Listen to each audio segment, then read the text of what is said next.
మనకు కూడా ఒక మాదిరిగా తన జీవితాన్ని గడుపుకొని దేవుని రాజ్యంలో చేర్చబడ్డాడు.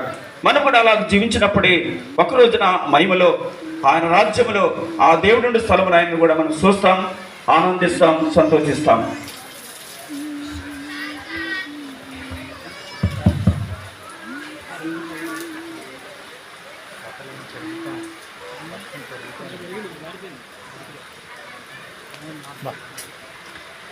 చిన్న ప్రార్థన చేస్తాం. దైవ సేవకులు నేరేడు చెల్ల శమ్మన్న గారు మన మధ్య ఉన్నారు. చిన్న ప్రార్థన చేస్తారు.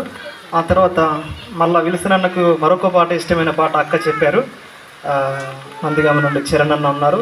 వారు ఆ పాట పాడి ఒక 10 నిమిషాలు వారి కుటుంబానికి ఉన్న అనుబంధం విషయాలు, దేవుని వాక్యం పంచుకుంటారు.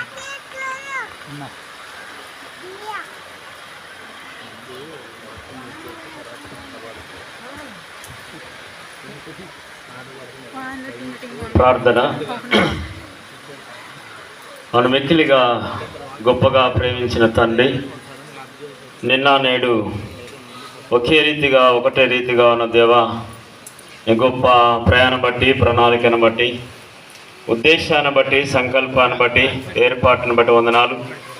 జగతి పునాది వేయబడక ముందే అన్య జనాంగంలో నుండి నా ప్రభా మరి విల్సన్ అంకుల్ను ఏర్పాటు చేసుకున్న విధానం బట్టి వందనాలు స్తోత్రం చెల్లిస్తున్నాం. కుటుంబంలో ఒక రక్షింపబడితే కుటుంబం అంతా రక్షింపబడతానని సెలవిచ్చిన దేవానికి వందనాలు.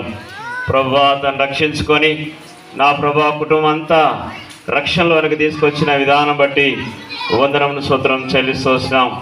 దయగల తండ్రి ప్రభువా మరి విల్సన్ అంకులు నడిచిన మార్గములో నా ప్రభువా మరి కుమారులు మరి దేవా మరి కోడళ్ళు, బిడ్డలు, అల్లులు, మనవరాలందరూ కూడా ఇంకను నడుచుటకు సహాయపడతారమని కోరుతూ వస్తున్నాం. తండ్రి, ఒకని తల్లి వాడిని ఆదరించినట్లు నేను మిమ్మల్ని ఆదరించదును అంటూ వచ్చాను. దయగల తండ్రి, మీరు యెరూషలేములోనే ఆదరింపబడతారు అంటూ వచ్చావు. ఏడవద్దు దయగల తండ్రి, అతడి జన్మ భూమిని వదిలి